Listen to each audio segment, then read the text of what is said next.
दूसरा ये support resistance धीरे धीरे देखिए एक पॉइंट में आके मिल गया। ये पॉइंट को हम क्या कहते हैं, इसको कहते हैं एपेक्स। एपेक्स का concept wedge pattern and triangle pattern, मतलब दोनों कैटेगरी में एक ही डेफिनेशन होता है। और इसको हम वेज क्यों कहते हैं वो ऑलरेडी मैंने पिछला वीडियो में बोल चुका, ठीक है। अब वेज पैटर्न को अगर देखेंगे तो आपको और एक चीज नोटिस में आएगा, ये देखिए ये है कॉन्वर्जिंग पैटर्न। अब कॉन्वर्जिंग पैटर्न क्या है, बिकॉज कॉन्वर्जिंग ऐसा है कि दोस्तों जब दोनों सपोर्ट एंड रेजिस्टेंस एक ही पॉइंट के तरफ, मतलब तीर के तरह चलता है, एक ही पॉइंट में आके मिलता है, जो एपेक्स हम कह रहे हैं, तो दोनों एक दूसरे का पास पास आते जा रहा है, इसलिए ये कन्वर्ज हो रहा है, मतलब एक दूसरे से मिलते जा रहा है, तो इसको कन्वर्जिंग पैटर्न बोलते हैं। तो ये डाउ थ्योरी तो कह रहे हैं कि ये डाउन ट्रेंड है, फिर भी आप कह रहे हो कि इसमें बॉटम फॉर्मेशन का चांसेस है, तो ये मैं क्यों कह रहा हूँ दोस्तों, इसका कहने का पीछे कारण है, उसको हम देखते कि कारण वो क्या है।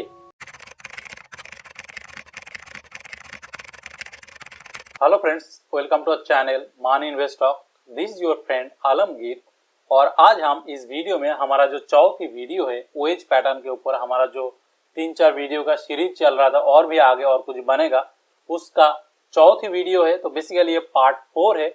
इसमें हम क्या सीखेंगे, बेसिकली इसमें हम सीखेंगे जब फॉलिंग वेज पैटर्न बनता है, जब वेज पैटर्न डाउनवर्ड होता है और वो काइंड ऑफ आपको बॉटम रिवर्सल का सिग्नल देते हैं, तो इसको किस तरह चार्ट में देखना है, किस तरह इसको इंटरप्रेट करना है, अपना ट्रेडिंग में यूज करना है, उसके ऊपर हम डिटेल डिस्कस करेंगे। तो चलिए देखते हैं कि falling veg pattern in down trend किस तरह बॉटम फॉर्मेशन का मतलब इंडिकेशन आपको देता है। तो हम लोग इसका पहले ही बताया था कि इसका 4 सिनारियोज है, जिनमें से 3 केसेस हमने ऑलरेडी डिस्कस कर चुके, और उनमें से ये जो 4th नंबर वाला है, ये falling veg pattern in bearish trend यानी कि डाउन ट्रेंड, उस पे हम देखेंगे। तो इसलिए जो पहला 3 वीडियो नहीं देखे होंगे वो पहले देख लीजिए, नहीं तो ये वीडियो थोड़ी आपके लिए मुश्किल लगेगा। तो बेसिकली ये डाउन ट्रेंड है, मैंने जानबूझ के यहाँ पे डाउन ट्रेंड क्रिएट किया। तो याद रखिएगा ये जो डाउन ट्रेंड है ये हमारे लिए ये मेजर ट्रेंड है, ठीक है। अब मेजर ट्रेंड हमारा डाउन है। अब देखिए डाउन ट्रेंड के बाद चार्ट में डिफरेंट टाइप का पैटर्न बन सकता है। हो सकता है कि यह से डाउन ट्रेंड वो कंटिन्यू करे, हो सकता है यह से वो ऐसा करके सपोर्ट एंड रेजिस्टेंस के बीच में कंसोलिडेट करे एंड बेस बनाए। उसके बाद क्या होगा वो भी आगे जाके देखेंगे। और ऐसा भी हो सकता है कि यह से वो कुछ ट्रायंगल पैटर्न बनाएगा, मान लीजिए असेंडिंग, डिसेंडिंग, जो भी 3 टाइप का ट्रायंगल पैटर्न, सिमेट्रिक, कुछ भी बना सकता है। जैसे हमारा जो 3 टाइप का वेज है वो भी rising veg, falling veg, in fact और भी काफी सारा पैटर्न होता है जो बन सकता है। तो इसलिए दोस्तों देखिए अलग अलग पैटर्न के बारे में नॉलेज क्यों रखना है, क्योंकि आपको तब समझ में आएगा किस तरह कंडीशन में किस तरह पैटर्न किस तरह मीनिंग कैरी करता है, क्या कहना चाहते हैं मार्केट में। तो देख लेते हैं कि मान लीजिए यहाँ पे ऐसा कुछ पैटर्न बनता है जो कि यहाँ पे जैसा कि प्राइस मूवमेंट आपको दिख रहा है, इस तरह प्राइस मूवमेंट बन रहा है, और जिसको हम फॉलिंग वेज पैटर्न के तरह देख सकते हैं। तो कैसे ये फॉलिंग वेज पैटर्न हम समझेंगे, तो ये जो भी बना, इसको पहले तो ये जो 2 लो पॉइंट है इनको सपोर्ट एंड रेजिस्टेंस हम बना लेते। तो सपोर्ट एंड रेजिस्टेंस किस तरह बनता है ये आपको पता है, क्योंकि हमने कई सारा वीडियो में इसके बारे में डिस्कस किया। तो बेसिकली अगर देखेंगे ये जो लोएस्ट पॉइंट है इसमें मिनिमम 2 चाहिए, और 2 से ज्यादा जितना भी होगा उतना अच्छा है। इन तीनों पॉइंट को हम मिला के जो लाइन खींच दिया, ये लाइन को अगर देखेंगे तो इस पे आप देख सकते हो कि इसको हम कहेंगे सपोर्ट, क्योंकि जो लोएस्ट प्राइस लेवल जिसका नीचे प्राइस जा नहीं पा रहा है क्योंकि वहां पे बायर बैठा है, तो उसको हम कहते हैं सपोर्ट। सेम वे में अगर ऊपर का लेवल देखेंगे जो लोअर हाई बना रहा है, इसको देखेंगे तो ऊपर वाला भी जो लाइन हमें मिला ये हो गया हमारे लिए रेजिस्टेंस, ठीक है। अब सपोर्ट एंड रेजिस्टेंस किस तरह काम करता है उसके ऊपर तो हमने ऑलरेडी एक वीडियो बना चुका। तो देखिए ये सपोर्ट एंड रेजिस्टेंस, और पहले मैंने बोला कि ये हमारा मेजर ट्रेंड है। अभी इसको अगर आप क्लोजली एग्जामिन करेंगे तो आपको कुछ चीजें देखने को मिलेगा, जैसे कि जो मेजर ट्रेंड का जो डाउन लोग है ना, मतलब प्राइस हाई से लो तक, ये काफी लंबा लंबा है, इतना लंबा लंबा डाउन लेग है, और जो पुल बैक है ये काफी छोटा छोटा है। और अगेन जो डाउन लेग आया और ये काफी लंबा है। हालांकि मैंने यहाँ पे 2 डाउन लेग दिखाया, लेकिन ये 3-4 बड़ा बड़ा हो सकता है, जितना लंबा ट्रेंड है उतना बड़ा होगा। लेकिन in between support and resistance इसका जो लेग देखिए ये लेकिन उतना बड़ा बड़ा नहीं है, काफी छोटा छोटा है। ये एक मीनिंग कैरी करता है। दूसरा, ये सपोर्ट रेजिस्टेंस धीरे धीरे देखिए एक पॉइंट में आके मिल गया। ये पॉइंट को हम क्या कहते हैं, इसको कहते हैं एपेक्स। एपेक्स का concept wedge pattern and triangle pattern, मतलब दोनों कैटेगरी में एक ही डेफिनेशन होता है। और इसको हम वेज क्यों कहते हैं वो ऑलरेडी मैंने पिछला वीडियो में बोल चुका। ठीक है, अब वेज पैटर्न को अगर देखेंगे तो आपको और एक चीज नोटिस में आएगा। ये देखिए, ये है कॉन्वर्जिंग पैटर्न। अब कॉन्वर्जिंग पैटर्न क्या है? बिकॉज कॉन्वर्जिंग ऐसा है कि दोस्तों जब दोनों सपोर्ट एंड रेजिस्टेंस एक ही पॉइंट के तरफ, मतलब तीर के तरह चलता है, एक ही पॉइंट में आके मिलता है, जो एपेक्स हम कह रहे हैं, तो दोनों एक दूसरे का पास पास आते जा रहा है, इसलिए ये कॉन्वर्ज हो रहा है, मतलब एक दूसरे से मिलते जा रहा है, तो इसको कॉन्वर्जिंग पैटर्न बोलते हैं। तो ये जो कॉन्वर्जिंग पैटर्न हो गया, वेज हो गया, मेजर, और हमारे लिए ए हो गया एक माइनर ट्रेंड। इन बिटवीन जो वेज पैटर्न के बीच में हमें देखने को मिला, इतना से इतना तक, ये हो गया माइनर ट्रेंड। ठीक है, अब ये कॉन्सेप्ट का बेस पे हम देखेंगे कि देखिए ये तो हमें दिख ही रहा है कि ये अकॉर्डिंग टू डाउ थ्योरी आपको नहीं पता है तो नीचे डिस्क्रिप्शन बॉक्स में देख लीजिए। अकॉर्डिंग टू डाउ थ्योरी ये डाउन ट्रेंड बोलता है, ये बोलते हैं कि अभी भी स्टॉक डाउन ट्रेंड में है। लेकिन दोस्तों डाउन ट्रेंड का जो इंटेंसिटी है, मेजर ट्रेंड में जो लंबा लंबा लेग बना रहा था, वो इंटेंसिटी काफी कम हो गया है ना। डाउन ट्रेंड जितना तेजी से नीचे आ रहा था, अभी उतना तेजी से नहीं आ रहा, तो इसका कुछ मतलब तो है ना। अभी उसको देखते, ये चारों कॉन्सेप्ट मिला के अगर हम देखेंगे कि इसका मतलब क्या होता है दोस्तों। इसका मतलब ऐसा है कि ये जो पैटर्न आपको दिख रहा है, इट शोज स्ट्रेंथ। क्योंकि मैंने इतना सारा पॉइंट जो बताया, ये इतना सारा पॉइंट के बाद हमें क्या समझ में आता है कि ये एक स्ट्रेंथ शो करता है। अब स्ट्रेंथ किस तरह है दोस्तों?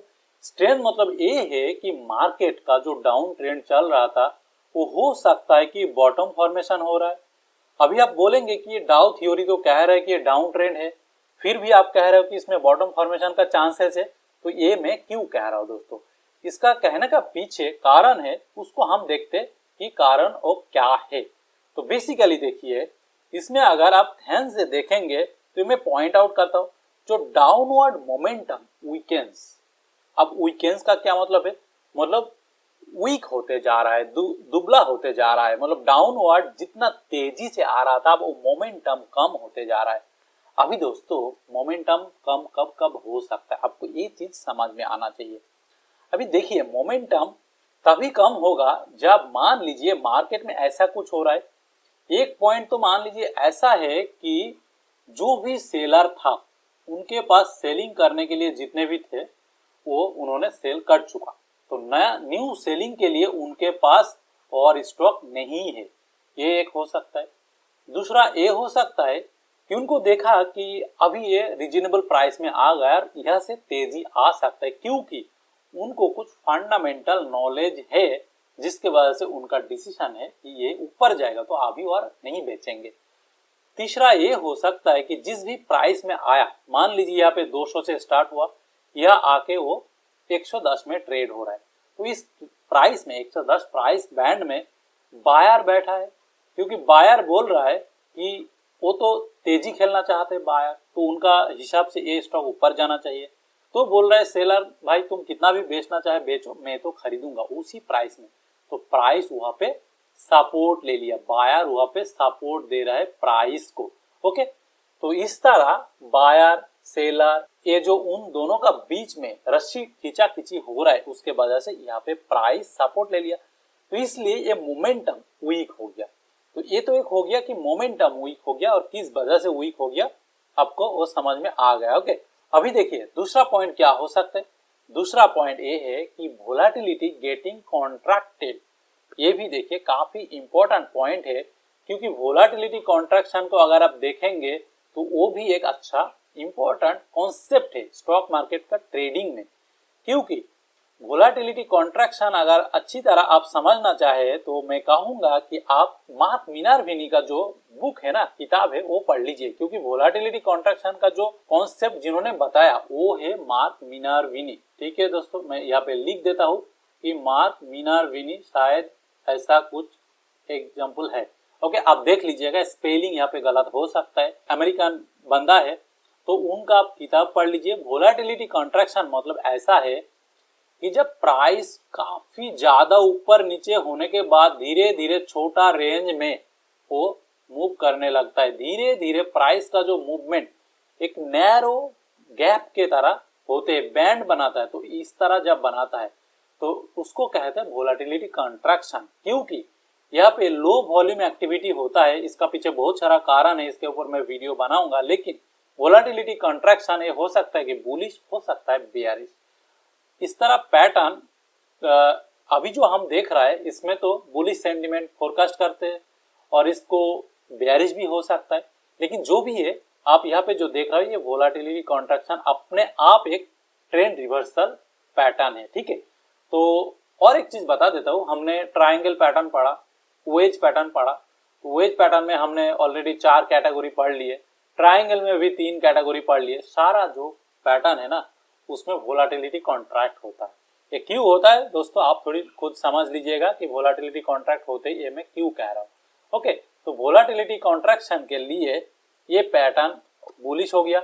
इसके बाद तीसरा पॉइंट क्या है दोस्तों, तीसरा पॉइंट आपको यहाँ पे दिख रहा है कि तीसरा point kind of consolidating to form bottom. यहाँ पे देखिए ये प्राइस क्या हो रहा है, कंसोलिडेट कर रहा है, मतलब नैरो बैंड के अंदर घूम रहा है तो कंसोलिडेट कर रहा है। तो किसी भी तरह कंसोलिडेशन अगर ऊपर होता है तो ये टॉप फॉर्मेशन करने का कोशिश करता है, और किसी भी तरह कंसोलिडेशन बॉटम में होता है तो ये बॉटम फॉर्म करने का कोशिश करते हैं। ठीक है, ये मार्केट का जनरल एबीसी रूल है। ठीक है, तो ये कंसोलिडेट कर रहा है जो बॉटम फॉर्मेशन कर रहा है। अब साइकोलॉजी समझिए दोस्तों, यहाँ पे देखिए जो सेलर इतना तेजी से सेल कर रहा था, अभी वो अचानक सेल करना स्लो कर दिया। क्यों, मैंने कारण ऑलरेडी बताया। अभी इसके बाद अगर आप ऑब्जर्व करेंगे, इसके बाद प्राइस मूवमेंट किस तरह हो रहा है, यहाँ से दो ही अपॉर्चुनिटी है कि प्राइस किस तरह जा सकता है। ठीक है, यहाँ से प्राइस आइदर ऊपर जाएगा और ये नीचे आएगा। ठीक है, और ये भी हो सकता है कि और लंबा अवधि के लिए वो कंसोलिडेट कर, ये तीनों ही कैटेगरी हो सकता है, इसका बाहर और क्या ही हो सकता है ना। आप सोच के देखिए, अभी देखिए प्राइस अगर नीचे जाना होगा तो चला जाएगा, जब वो नीचे ब्रेक करेगा प्रीवियस लो को, तो आप भला ही इसको आप ऑब्जर्व कर रहे थे, वॉच लिस्ट में रखे थे। ठीक है, वॉच लिस्ट में रखने का मतलब खरीदना थोड़ी है, आप तो नहीं खरीदेंगे क्योंकि वो डाउनवर्ड मोमेंटम अभी कंटिन्यू कर रहा है, और जब तक वो साइड वे चल रहा है तब तक भी आप नहीं खरीदेंगे, क्योंकि वो पहले तो अपना कंसोलिडेशन पीरियड जो है उसको कंप्लीट कर ले। और अगर चौथी सिनेरियो में देखेंगे, जब वो ऊपर जा रहा है तो आपको कुछ सिग्नेचर देगा।